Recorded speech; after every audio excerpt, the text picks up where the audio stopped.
అందరికీ కూడా ప్రభువైన యేసుక్రీస్తు వారి పేరట వందనాలు తెలియపరుస్తున్నాను.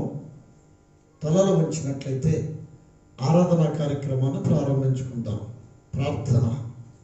సర్వోన్నతుడా, మా గొప్ప దేవుడా, మీకు వందనాలు తండ్రి. జరగబోతున్నటువంటి ఈ యొక్క ఆరాధనా కార్యక్రమంలో మీరు మా మధ్యలో ఉండి నడిపించండి. పాటల ద్వారా మహిమ పొందండి. మీ సన్నిధి మీరు మాకు తోడుగా ఉంచండి. ఈ దాసుల నోట ఈ మాటలు ఉంచి మీ జనులతో మీరు పలికించండి. ఇది మొదలుకొని మీరే మా మధ్యలో ఉండి నడిపించి నామానికి మహిమ ఘనత ప్రభావములు మీరు తెచ్చుకునవలసిందిగా యేసు పేరట వేడుకుంటూ ఉన్నాము తండ్రి. ఆమేన్. పిల్లరా, పాటలు పాడుకుంటూ కార్యక్రమంలో నడిపించబడదాం. హల్లెలూయా, హల్లెలూయా.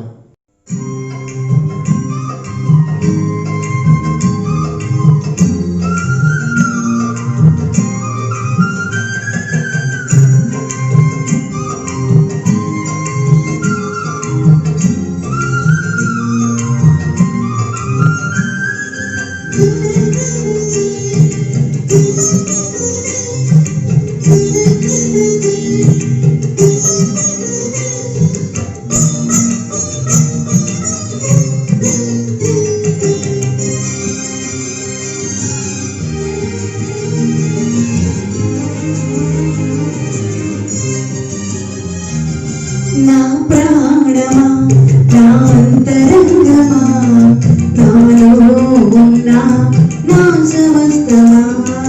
నా ప్రాణమా, నా అంతరంగమా, నాలో ఉన్న నా సమస్తమా. యెహోవా చేసిన ఉపకారములలో దేనిని మరువక కొనియాడుమా. యెహోవా చేసిన ఉపకారములను దేనిని మరువక కొనియాడుమా.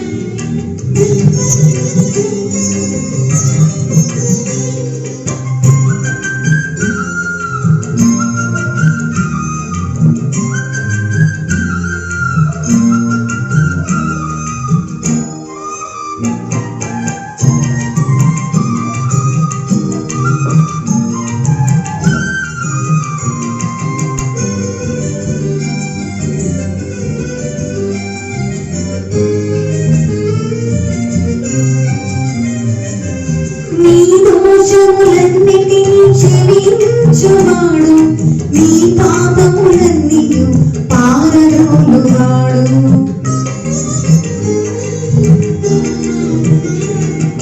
నీ దోషములన్నిటినీ క్షమించువాడు, నీ పాపములన్నీయు పారద్రోలువాడు.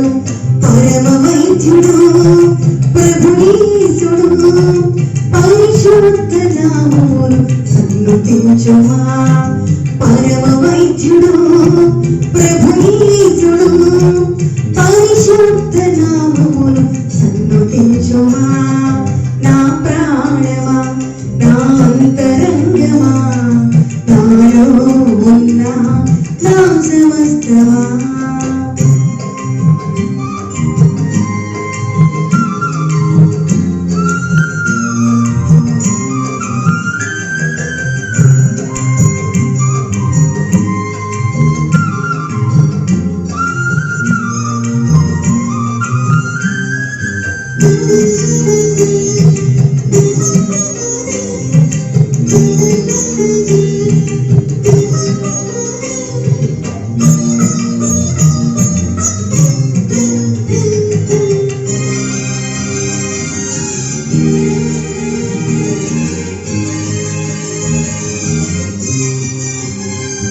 సమాధిలో నుండి నీ ప్రాణమును విమోచించుచున్నాడు శ్రీ యేసుడు.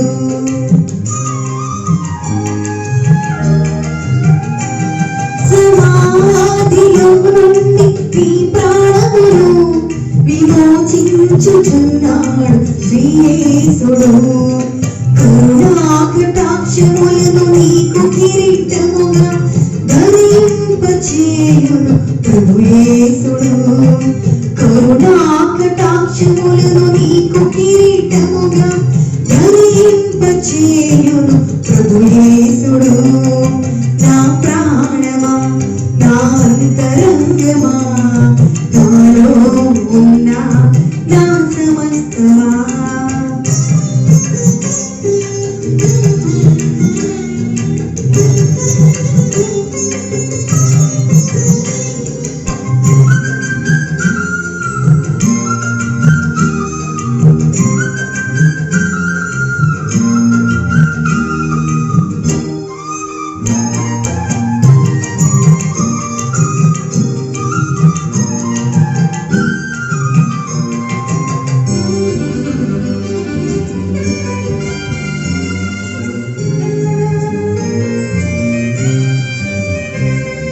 మేలులతో నా హృదయం తృప్తిపరచినావు, కృపలతో నన్ను దీవించినావు.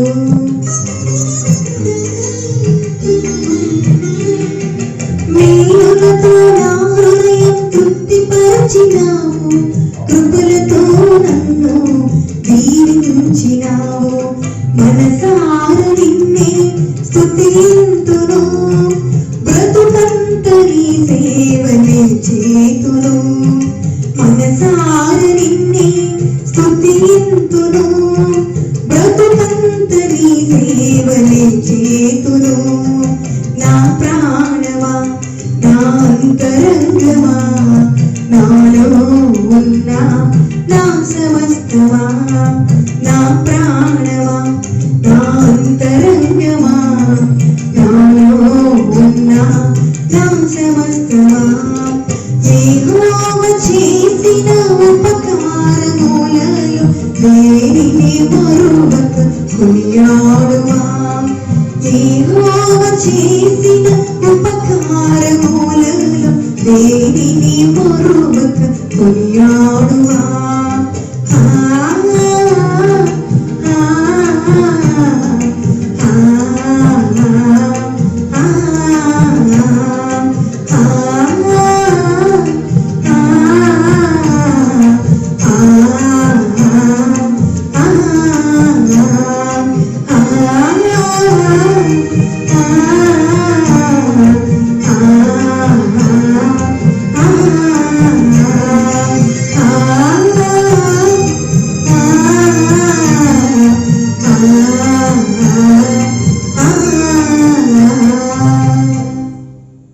హల్లెలూయా, హల్లెలూయా.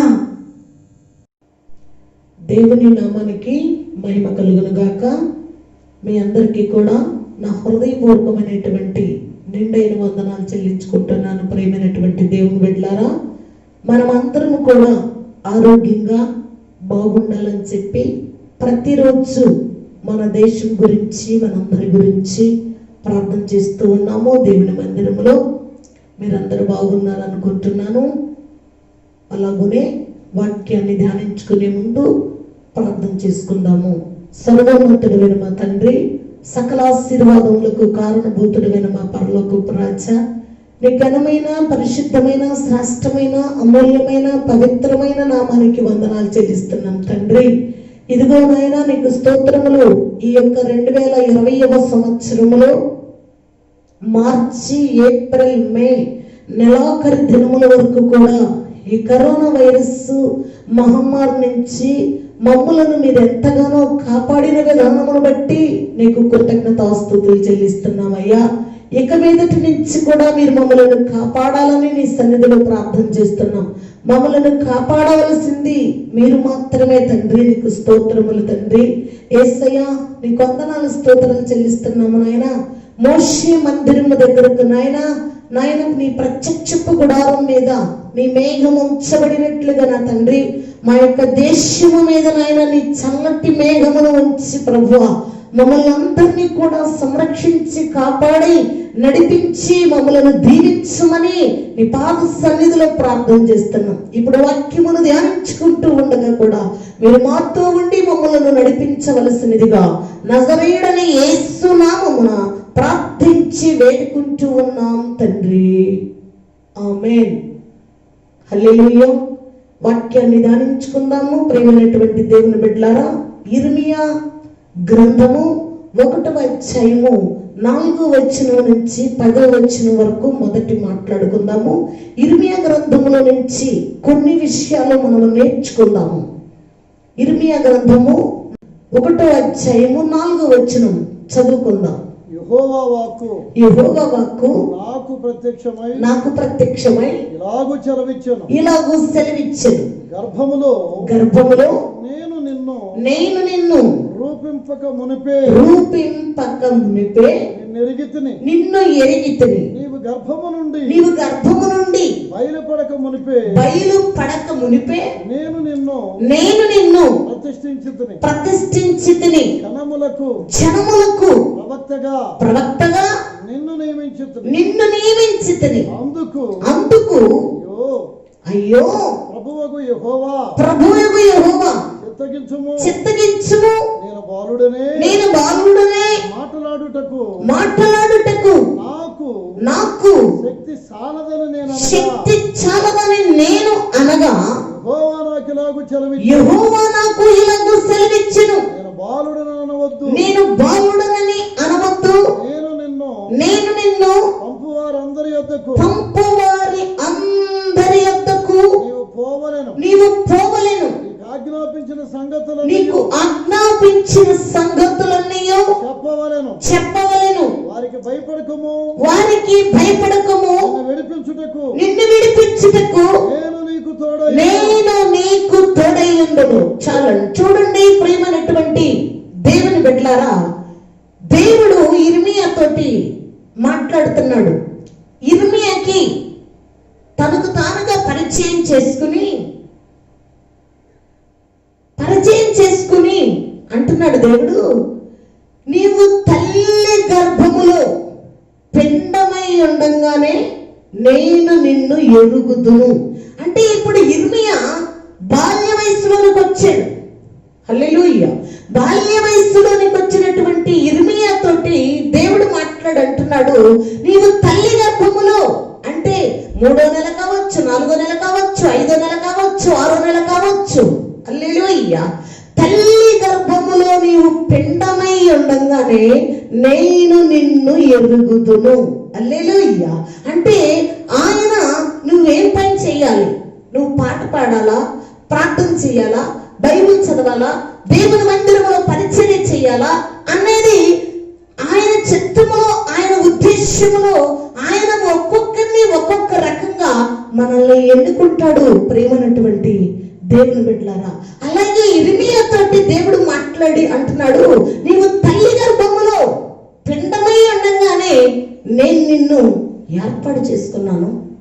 నువ్వు తల్లి గర్భములో నుంచి అంటే బయటపడక మునిపే, నీ తల్లి నిన్ను ప్రసవించక మునిపే నువ్వు నాకు తెలుసు.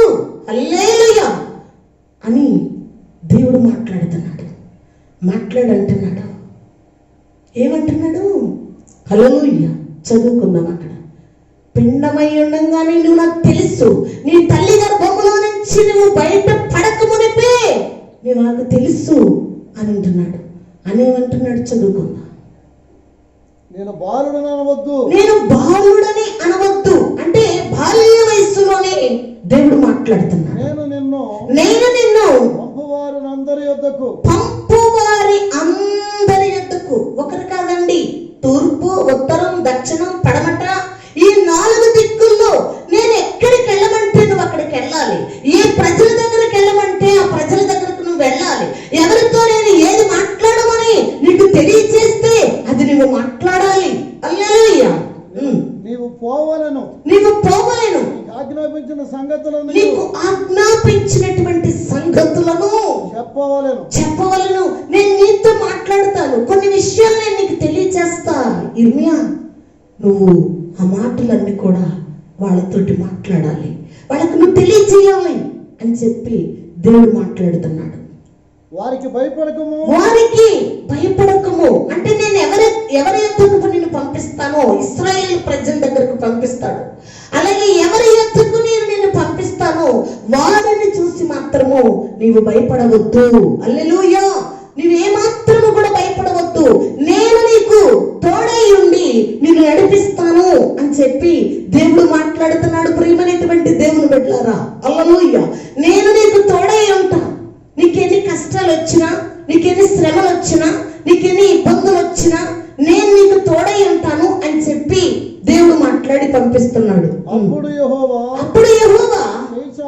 చేయి చాపి నా నోరు ముట్టి హల్లెలూయా.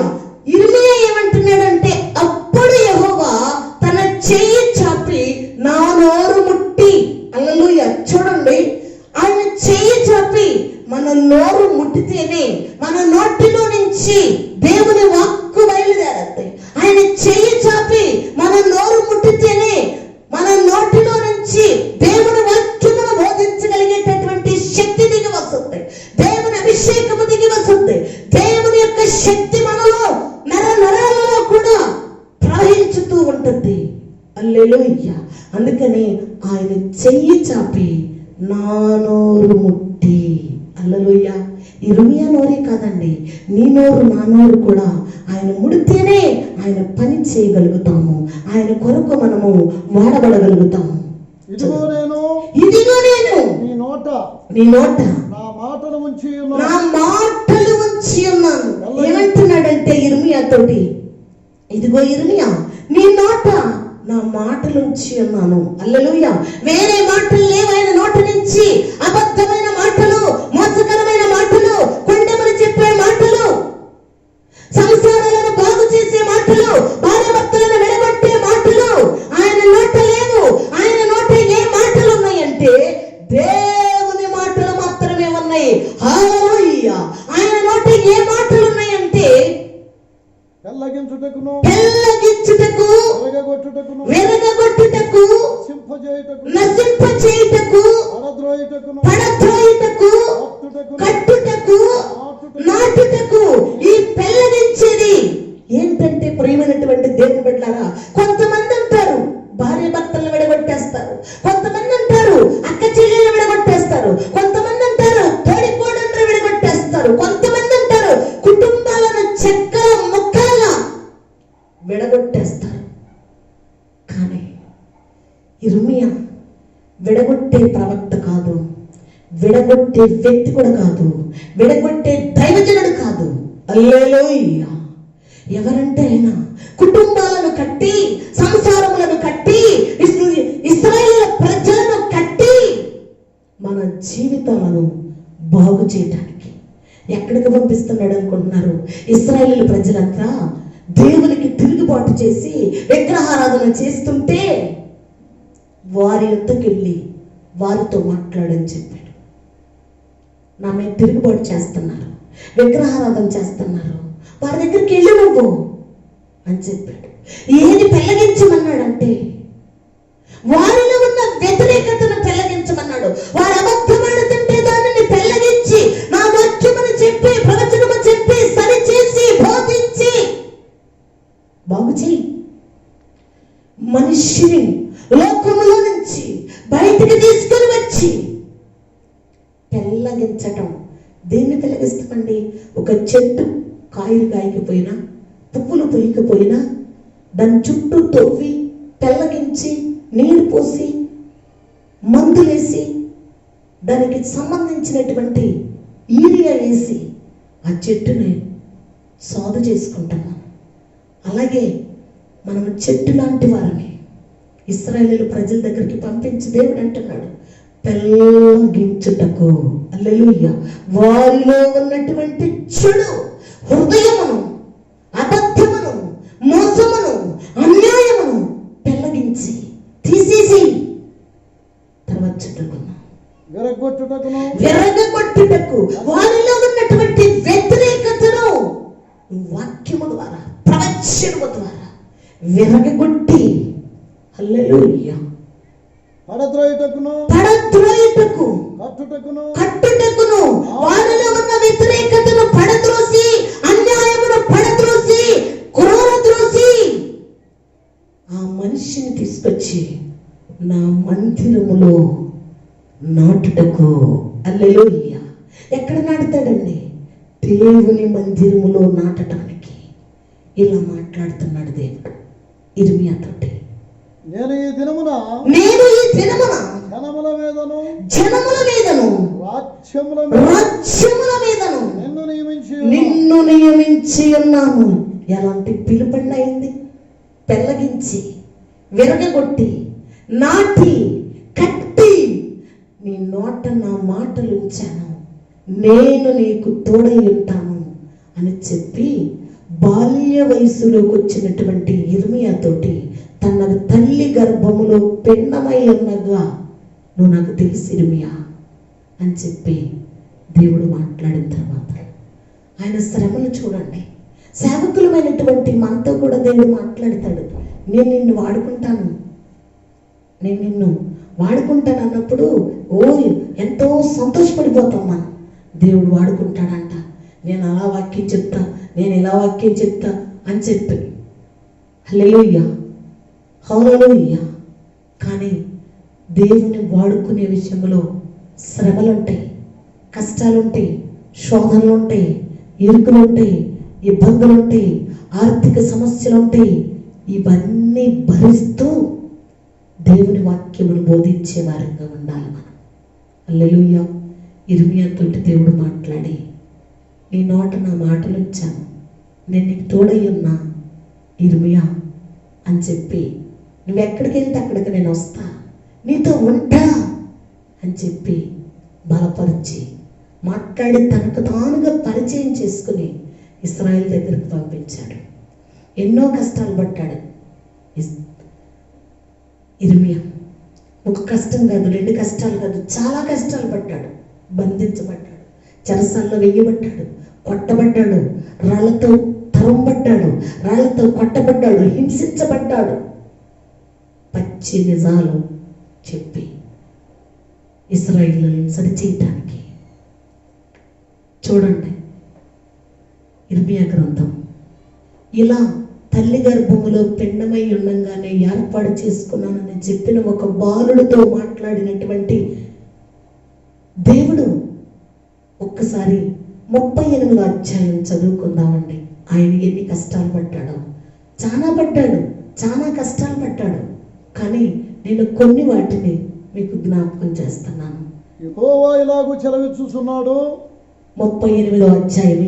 యెహోవా ఇలాగు సెలవిచ్చుచున్నాడు. ఈ పట్టణములో నిలిచి ఉన్నవారు ఖడ్గము చేతనైనను క్షామము చేతనైనను తెగులు చేతనైనను చత్తురు గాని కల్దీల యొద్దకు బయలు వెళ్ళువారు బ్రతుకుదురు. ఈ మాట అండి ఆయన ప్రవచనం చెప్పాడు. ఇశ్రాయేలు దగ్గరికి వెళ్ళి ఈ మాట నువ్వు మాట్లాడమని దేవుడు చెప్పాడు కదా. ఈ మాట్లాడు అని ఎప్పుడైతే దేవుడు చెప్పాడో, దేవుడు చెప్పిన తర్వాత ఈ మాట వాళ్ళకి ప్రకటిస్తే వాళ్ళలో చాలా మందికి ఇష్టం లేదు. ఏమని చెప్పాడు? మీరు ఎక్కడున్నా చచ్చిపోతారు, కల్దీల దగ్గరికి వెళ్ళండి, అక్కడ బతుకుతారు, ఇంట్లో ఉన్న చచ్చిపోతారు, ఎక్కడున్నా చచ్చిపోతారు. ఇప్పుడు మన పరిస్థితి కూడా అలాగే ఉంది. ఇంట్లో ఉండి చచ్చిపోతున్నాం, 4 గోడల మధ్యలో ఉండి చచ్చిపోతున్నాం, బయటికి వెళ్తే చచ్చిపోతామని భయం. ఇప్పుడు ఇర్మియా ప్రవక్త ప్రవచనము చెబుతూ ఎలాగో బాధపడుతున్నాడో అలాగే మనము కూడా హింసించబడుతున్నాం, ఇంట్లో ఉండి నలిగిపోతున్నాం, బయటికి వెళ్ళి ఎవరి ద్వారా ఎటువంటి బలహీనత వస్తుందోనని ఇలా బాధపడుతున్నాం. ఇర్మియాకి నెమ్మది లేనట్టే మనకు కూడా నెమ్మది లేదు. ప్రియమైనటువంటి దేవుని బిడ్డలారా, తర్వాత చదువుకుందాం. దోపుడు సొమ్ము దక్కించుకున్నట్లు తమ ప్రాణము దక్కించుకునేవాడు బ్రతుకుదురు. హల్లెలూయా. ఈ మాటలన్నీ కూడా ప్రకటిస్తుంటే వీళ్ళల్లో కొంతమందికి నచ్చట్లేదు. వీడేంటి అసలు మన మేలు కోరి, వీడు ఎప్పుడు కూడా అసలు మన మేలు కోరడు, మన శాపాన్ని కోరతాడు, మన నాశనాన్ని కోరతాడు, మన వినాశనాన్ని కోరతాడు, మనల్ని శపిస్తాడు. అసలు మంచి మాటలు వీడి నోట్లో నుంచి రావు అని చెప్పి వాళ్ళందరికీ కోపాలు వచ్చేసినాయి. ఎంతమంది కోపం వచ్చిందో చూసుకుందాం ఒకసారి. ఈ పట్టణము నిశ్చయముగా బబులోను రాజు దండు చేతికి అప్పగింపబడును. అతడు దానిని పట్టుకును. ఖచ్చితంగా ఈ పట్టణాన్ని బబులోను రాజు చేతికి అప్పచెప్పబడింది. అతడు ఖచ్చితంగా దాన్ని పట్టుకుంటాడు అని ఎప్పుడైతే ప్రవచనం చెప్పాడో, ఇర్మియా ప్రజలందరికీ ప్రకటింపగా, ప్రవచనము చెప్పి ప్రకటింపగా, మత్తాను కుమారుడైన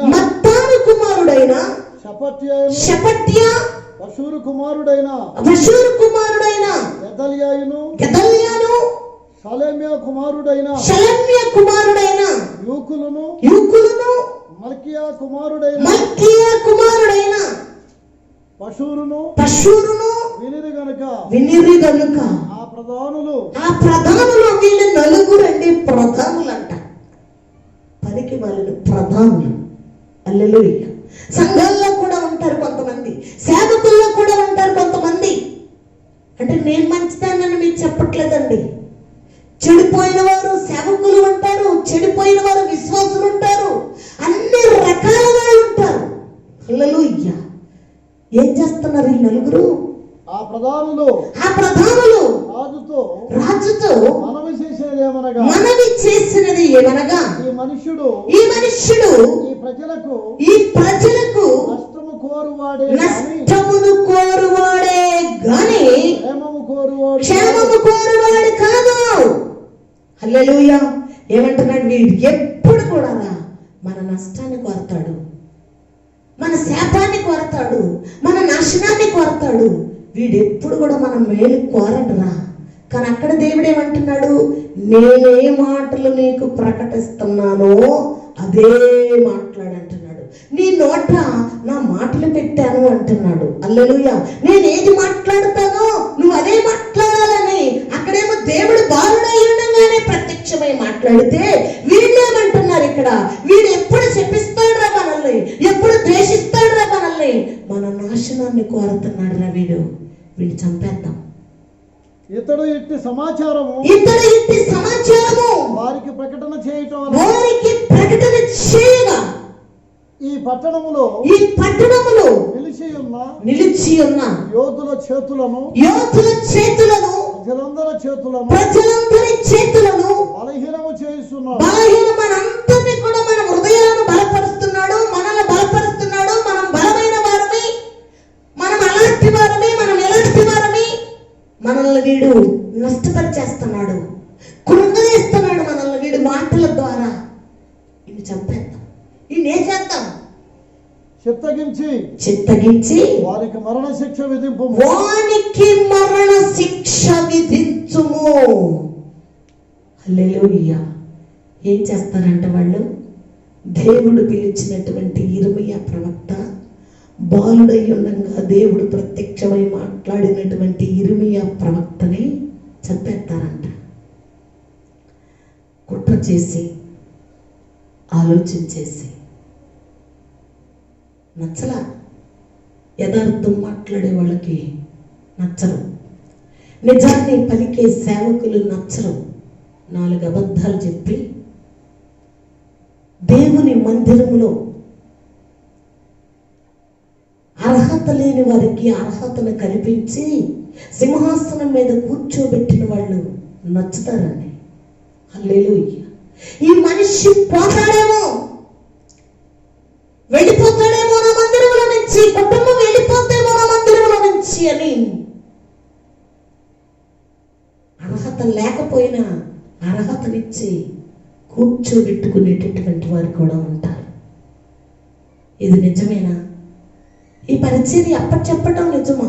ఈ పరిచర్య చేయటం ఈ మనిషికి అర్హత ఉందా? ఈ పని చేయటానికి మనిషికి దేవుడి అభిషేకం ఉందా అని ఏ సేవకుడు కూడా ఆలోచించడు. ఆలోచించే స్థితిలో సేవకులు లేరు. హల్లెలూయా. నా కుటుంబంలో కూడా అనేకమైనటువంటి మేలు చేశాడు దేవుడు. ఒకటి కాదు, రెండు కాదు. హల్లెలూయా, హల్లెలూయా. చూడండి ప్రియమైనటువంటి దేవుని బిడ్డలారా, నీతిగా బ్రతికేటటువంటి, పరిశుద్ధంగా బ్రతికి దేవుని మాటలు ప్రకటిస్తున్నటువంటి ఇర్మియాని ఈయన వేసేద్దామరా, ఈయన చంపేద్దామరా అని ఆలోచించి ఏం చేస్తున్నారో చూసుకుందాం. అందుకు రాజైన సిద్కియా అతడు మీ వశమున ఉన్నాడు. నేను ఎందుకు ఈ మాటలన్నీ మీకు చదివి మరీ చెప్తున్నాను అని అంటే, మీకు అర్థం కావటానికి, హల్లెలూయా, మీరు తెలుసుకోవడానికి. హల్లెలూయా. ఏం చేస్తున్నాడు ఆయన? సిద్కియా ఏమంటున్నాడు? వాడు మన వశములో ఉన్నాడురా, మనం ఏదైనా చెయ్యొచ్చు. చంపేయాలంటే చంపేద్దాం, ఏం చెయ్యాలన్నా చేసేద్దాం. మన బందీ గృహంలో ఉంటాడు. ఆల్రెడీ ఎప్పటికీ 3 సార్లు బంధించారు. బందీ గృహంలోనే ఉన్నాడు, బంధించబడ్డాడు. అక్కడ దేవుడేమో నేను చెప్పినయే నువ్వు చెప్పాలి, నువ్వు తల్లి గర్భంలో పిండమై ఉండగా నేను ఏర్పాటు చేసుకున్నాను అంటున్నాడు. ఇక్కడేమో మనుషులు బంధించేస్తున్నారు, హింసించేస్తున్నారు, శోధించేస్తున్నారు, నలిపేస్తున్నారు మనిషిని. అయినా ఆయన పరిచర్య విడిచిపెట్టలా, వదిలిపెట్టలా. చదువుకుందాం. రాజు మీకు అడ్డము రాజాలనగా వారు ఇర్మియాను పట్టుకొని కారాగృహములోనున్న నేను చెప్పాను కదా, ఇంతకు ముందే ఇర్మియాని బంధించాడు. ఉదయం ఒక రొట్టె, సాయంత్రం ఒక రొట్టె, చచ్చిపోతాడేమోనని పంపించి అలా బంధించినటువంటి ఇర్మియాని ఇప్పుడేమో చదువుకుందాం. ఇర్మియాను పట్టుకుని కారాగృహములోనున్న రాజకుమారుడగు మల్కియా గోతులోనికి దింపిరి. ఎవరంట? రాజ్యకుమారుడైనటువంటి మల్కియా ఏం చేశాడంటే ఇర్మియాని గోతిలోనికి దించాడంట. అది ఎలాంటి గోతి అనుకుంటున్నారు? అందులోనికి ఇర్మియాను రాళ్లతో దింపినప్పుడు ఆ గోతులో నీళ్లు లేవు, బురద మాత్రమే ఉంది. బురద అంటే ఏమనుకుంటారండి? ఊబి. ఆ ఊబిలో దించారు ఇర్మియాని. ఇప్పటి వరకు కారాగృహంలో వచ్చారు, బందీ గృహంలో వచ్చారు. దానిలో నుంచి తీసుకొచ్చి బందీ గృహంలోనే ఉండి దేవుని వాగ్దానాలు చెప్తున్నాడు. బందీ గృహంలోనే ఉండి దేవుని వాక్యం అని చెబుతున్నాడు. బందీ గృహంలోనే ఉండి దేవుని ప్రవచనం అని చెబుతున్నాడు. హల్లెలూయా. ఆ బురదలో ఇర్మియా దిగబడెను. రాజు బెన్యామీను ద్వారమున కూర్చుని ఉండగా రాజు ఇంటిలోని కుషీయుడగు ఎబెద్మెలెకును, రాజు ఇంటిలో ఉన్నటువంటి కుషీయుడంట ఎబెద్మెలెకు అను షండ్రుడు వారు ఇర్మియాను గోతిలో వేసిరని సంగతి విని రాజు నగరిలో నుండి బయలు వెళ్ళి రాజుతో ఇలాగు మనవి చేశాను. హల్లెలూయా. చూడండి ప్రియమైనటువంటి దేవుని బిడ్డలారా, ఆ రాజు దగ్గరే షండ్రుడు ఉన్నాడు, అబెద్మెలెకు. ఏంటయ్యా ఈ పని చేయటం ఏం బాగోలేదు. ఏం చేశాడు ఇర్మియా? ఎందుకు ఆయన్ని నీళ్లు లేనటువంటి ఊబిలోనికి, గోతిలోనికి దించారు? ఇది మంచిది కాదు, అన్యాయం. ఇది ఆ మనుషులు చేసింది అన్యాయము, ఆ మనుషులు చేసింది అక్రమము. ఆయన్ని కాపాడాలి. చూడండి, షండ్రుడు దేవుని దగ్గర మనవి చేస్తున్నాడు. హల్లెలూయా. హల్లెలూయా. రాజా రాజా నా ఏలినవాడా నా ఏలినవాడా ఆ గోతిలో వేయబడిన యిర్మీయా అను ప్రవక్త ఎడల ఏమంటున్నాడో చూడండి. రాజా యిర్మీయా అను ప్రవక్త అని అంటున్నాడు. హల్లెలూయా. ప్రవక్త అని గోతిలో వేసిన వాళ్ళకి తెలుసు. హల్లెలూయా. యిర్మీయా ప్రవక్త అన్న సంగతి ఈ గోతిలో వేసినటువంటి మల్కీయాకు తెలుసు, సిద్కియాకు తెలుసు, మిగతా నలుగురికి తెలుసు. వీళ్ళు ఆలోచించలా, ఆయన ప్రవక్తే అని ఆలోచించలేదు. హల్లెలూయా. వాళ్ళు ఆలోచించలేదు. కానీ షండు ఎబెద్మెలెకు ఏమంటున్నాడండి? యిర్మీయా అను ప్రవక్త ఎడల యిర్మీయా అను ప్రవక్త ఎడల ఈ మనుషులు చేసినది యావత్తును అన్యాయమే అన్యాయమే అన్యాయమే అన్యాయమే. హల్లెలూయా. ఇప్పటి వరకు చేసిందంతా తప్పేనయ్యా, మంచిది కాదది. ఆయన ప్రవక్త, ఆయన దైవజనుడు, దేవుని బిడ్డ అని చెప్పి ఆలోచించేసి షండుని చూడండి. ఆడా కానీ మగ కానీ బిడ్డని షండుని దేవుడు ఎలా వాడుకుంటున్నాడు. నిన్ను నన్ను వాడుకోవటానికి ఆయన ఎవరు? ప్రవక్త. హల్లెలూయా. హల్లెలూయా. ఇది చాలా తప్పు ఇలా చేయటం అని చెప్పి ఆలోచించేసి అంటున్నాడు. చదువుకున్నాడు. అతడున్న చోటును అతడు ఆకలి చేత చచ్చును. నీళ్ల లేని గోతులో దించారు కాబట్టి అతడున్న చోట ఊబిలో కూరుకుపోతాడు, ఊబిలో దిగిపోతాడు, ఆకలితో చచ్చిపోతాడు. దైవజనుడు, ప్రవక్త.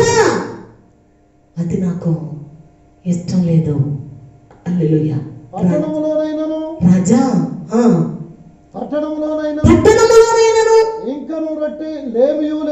ఇంకా రొట్టెలు ఏమి ఈ పట్టణములో కూడా రొట్టెలు ఏమి కూడా లేవు, ఆయన చచ్చిపోతాడు అని చెప్పి ఆలోచన చేసి ఏం చేశాడో చూడండి. అందుకు రాజు నీవు ఇక్కడ నుండి 30 మంది మనుషులను వెంట పెట్టుకుని పోయి ప్రవక్త అయిన యిర్మీయా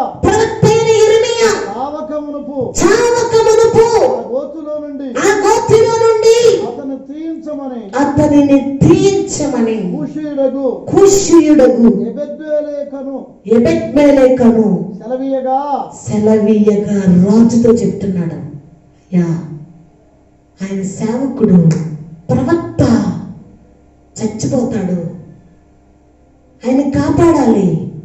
నాతో కొంచెం మనుషులు పంపించు, ఒక 30 మందిని పంపించు, నేను వెళ్ళి తీసుకొస్తా, నేను కాపాడుతా అని చెప్పి మాట్లాడుతున్నాడు, మనవి చేస్తున్నాడు.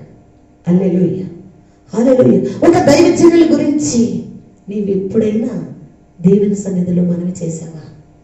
వాళ్ళ కుటుంబం గురించి ఏనాడైనా నీ బ్రతుకులు నీవు ఆలోచించావా?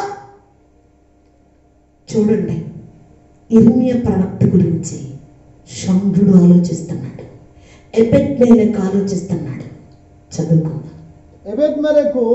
ఎబెద్మెలెకు ఆ మనుషులను వెంట పెట్టుకుని రాజ్యనగరిలో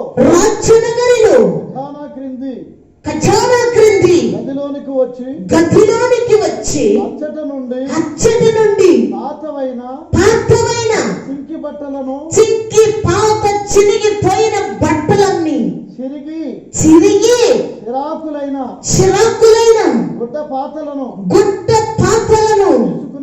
తీసుకుని పోయి చూడండి. కాటన్ శారీస్ కానీ, కాటన్ లుంగీలు కానీ, కాటన్ ఇంకా చాలా మెటీరియల్స్ ఉంటాయి.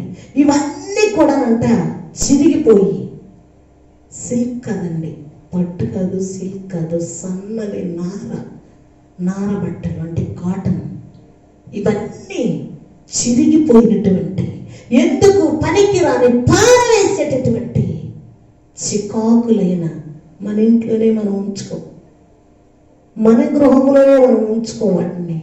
కానీ ఆ బట్టలన్నీ బట్టలన్నీ కూడా పోగు చేసుకుని కట్టకట్టుకుని తీసుకుని రమ్మని షండుడైనటువంటి ఎబెద్మెలెకు చెబితే ఆ బట్టలన్నీ తీసుకుని ఖజానాలోకి వెళ్ళి ఆ బట్టలన్నీ పోగేసుకుని కట్టగట్టుకుని తీసుకుని గోతిలో ఉన్నటువంటి ఇర్మియా దగ్గరికి వెళ్ళాడు. ప్రియమైనటువంటి దేవుని పిల్లలారా, ఆ గోతిలోనున్న ఇర్మియా పట్టుకొనున్నట్లుగా తాళ్ళ చేత వాటిని దింపి మొదట ఏం చేశారంటే ఇర్మియా గోతిలో ఉన్నాడు. హల్లెలూయా. ఈ ఇర్మియా గోతిలో ఉంటే ఈ చిరిగిపోయినటువంటి గుడ్డ ముక్కలు, ఈ చిరిగిపోయినటువంటి చారీస్ ముక్కలు, ఈ చిరిగిపోయినటువంటి చున్నీ ముక్కలు, ఈ చిరిగిపోయినటువంటి లుంగీ ముక్కలు, ఇంకా చాలా ఎన్నెన్నో రకాల కాటన్ వస్త్రాలన్నీ కూడా చిరిగి చికాకులైపోయినటువంటి ఈ బట్టలన్నీ కూడా తాడుని ఆధారంగా చేసుకుని ఇర్మియా గోతిలో ఉన్నాడు. పాతవై చిరిగి చిరాకులైన ఈ బట్టలను త్రాళ్ళ మీద నీ సంకల క్రింద చూడండి. ప్రియమైనటువంటి దేవుని బిడ్డలారా, ఎబెద్మెలెకు అంటున్నాడు, అయ్యా ఇర్మియా, నువ్వు పైకి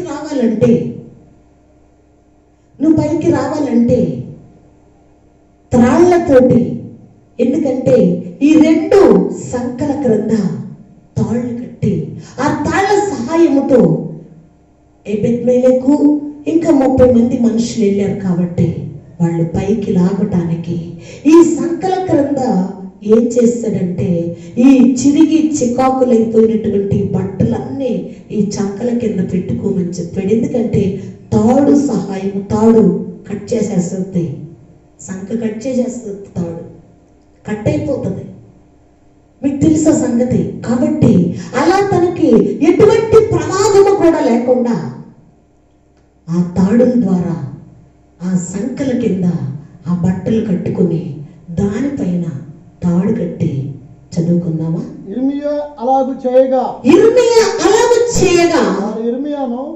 తాను ఇర్మియాను తాళ్లతో నీళ్లు చేదినట్లుగా చేదుకుని, హల్లెలూయా, నీళ్లు చేదినట్లుగా చేదుకుని గోతిలో ఊపిలో అగాధములో ఉన్నటువంటి ఇర్మియాని ఆ గోతిలో నుండి వెలుపలికి తీసిరి. హల్లెలూయా. చూడండి ప్రియమైనటువంటి దేవుని బిడ్డలారా, దేవుడు చెప్తున్నాడు, ఒక పక్క బాల్యములో ఉండగానే దేవుడు ఆయనతో మాట్లాడి, తల్లి గర్భములో నువ్వు రూపింపబడేది 3, 4, 5 నెలల టైంలో నువ్వు నాకు తెలుసు అన్నాడు. నీ తల్లి గర్భములో నుంచి నువ్వు బయటికి రాకముందే నువ్వు నాకు తెలుసు అన్నాడు. తెలుసు అన్నాడు, నేను నీకు తోడై ఉంటానన్నాడు. పెళ్ళగించటానికి, విరగబట్టడానికి, కట్టడానికి, నాటడానికి నేను నీకు తోడుగా ఉంటా అని దేవుడు మాట్లాడి పంపిస్తే మనుషులు చంపేస్తానికి పూనుకున్నారు. ప్రియమైనటువంటి దేవుని బిడ్డలారా, షండుడు ప్రవక్త అయినటువంటి ఇర్మియాని, అంటే నువ్వు ఏ అగాధములో ఉన్నావో, నువ్వు ఏ సమస్యలో ఉన్నావో, నీవే శోధనలో ఉన్నావో, షండుడిని దేవుడు పంపించినట్లుగా నీ యొద్దకు దేవుడు వచ్చి నిన్ను బాగు చేస్తాడు, నిన్ను స్వస్థపరుస్తాడు. హల్లెలూయా. నిన్ను లేవనెత్తుతాడు. అగాధములో ఉన్నటువంటి ఇర్మియాని, కుట్రతో బంధించబడినటువంటి ఇర్మియాని కాపాడిన దేవుడు నిన్ను నన్ను ఖచ్చితంగా కాపాడి తీరుతాడండి. ఈ కరోనా వైరస్ మహమ్మారి నుంచి కూడా ఆయన మనల్ని విడిపించాలి, విడిపిస్తాడు. విడిపించేంత వరకు ఆయన బలిష్టమైనటువంటి రెక్కల క్రింద ఉండి ప్రార్థన చేసుకుందాం. హల్లెలూయా. పరిశుద్ధాత్మ దేవుడు షండుడి మీద దేవుడు అభిషేకం ఉంచి షండుడి మీద దేవుని పరిశుద్ధాత్మ అభిషేకమును ఉంచి ప్రవక్త అయినటువంటి యిర్మీయాని అగాధమైన గోతిలో నుంచి పైకి లేవనెత్తిన దేవుడు. నువ్వు ఏ అగాధములో ఉన్నావో, ఎక్కడ కూరుకుపోయావో, ఎక్కడ పాతుకుపోయావో, ఎక్కడ చెడిపోయావో, నా దేవుడు నిన్ను కాపాడతానికి సిద్ధంగా ఉన్నాడు, నిన్ను బాగు చేస్తానికి సిద్ధంగా ఉన్నాడు. ఎబెద్మెలెకును పంపించినట్లుగా సేవకులను పంపిస్తాడు.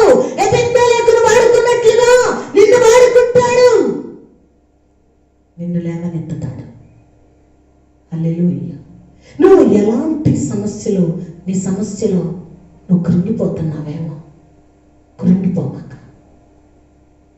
భయపడుతున్నావేమో, భయపడమాక. నువ్వు ఎలాంటి పరిస్థితిలో ఉన్నా ఆయన నిన్ను కాపాడతాడు. యిర్మీయాని కాపాడినటువంటి దేవుడు. హల్లెలూయా. చూడండి, ఆయన పిలుపు చూడండి, ఆయన పడుతున్న శ్రమను చూడండి. పిలుపుకి శ్రమకి ఎటువంటి సంబంధం లేదండి. పిలిపే, శ్రమ శ్రమే. శ్రమ వస్తే చాలా మంది దేవుడికి దూరం అయిపోతారు, దేవుని సన్నిధిని పోగొట్టుకుంటారు, సేవకులను పోగొట్టుకుంటారు, సరి చేసుకోరు, దిద్దుకోరు. దిద్దుబాటు దేవుడి దగ్గర లేదు. యిర్మీయాని కాపాడినటువంటి దేవుడు నిన్ను, నన్ను, నీ కుటుంబమును, నా కుటుంబమును, ఈ లైవ్ ప్రోగ్రాం వీక్షిస్తున్న ప్రతి కుటుంబమును కూడా ఆయన ఖచ్చితంగా కాపాడి తీరుతాడండి. హల్లెలూయా.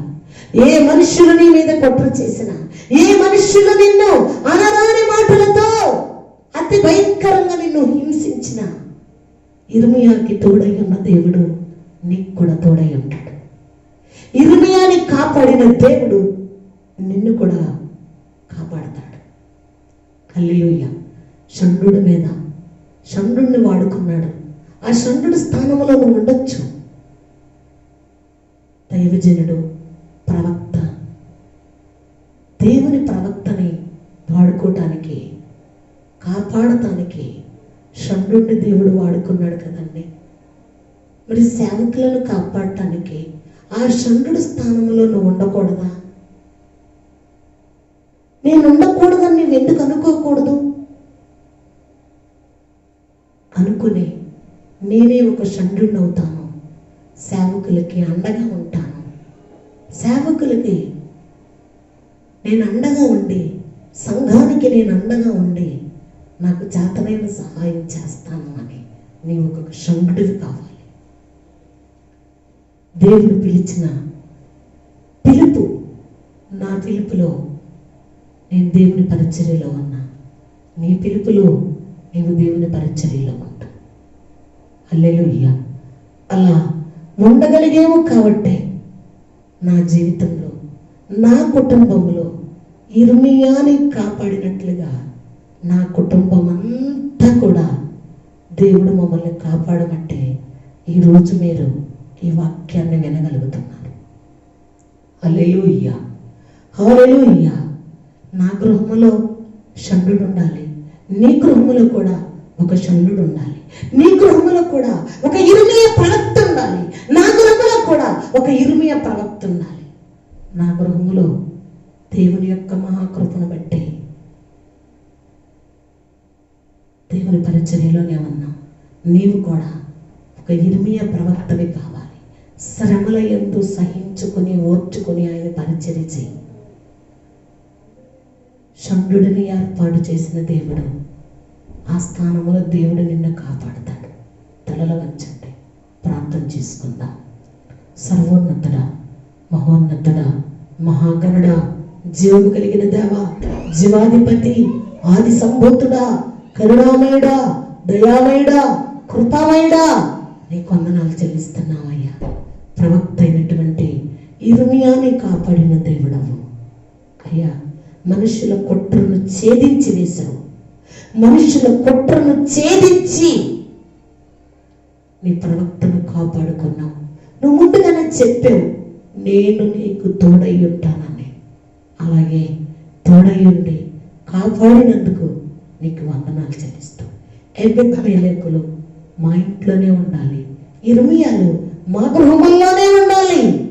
అలాగూ నీ పరిచర్యలో మేము వాడబడును గాక. యేసు నామమున ప్రార్థించి వేడుకుంటున్నాం తండ్రి. Amen, amen, amen. God bless you. దేవుడు మిమ్మల్ని దీవించును గాక.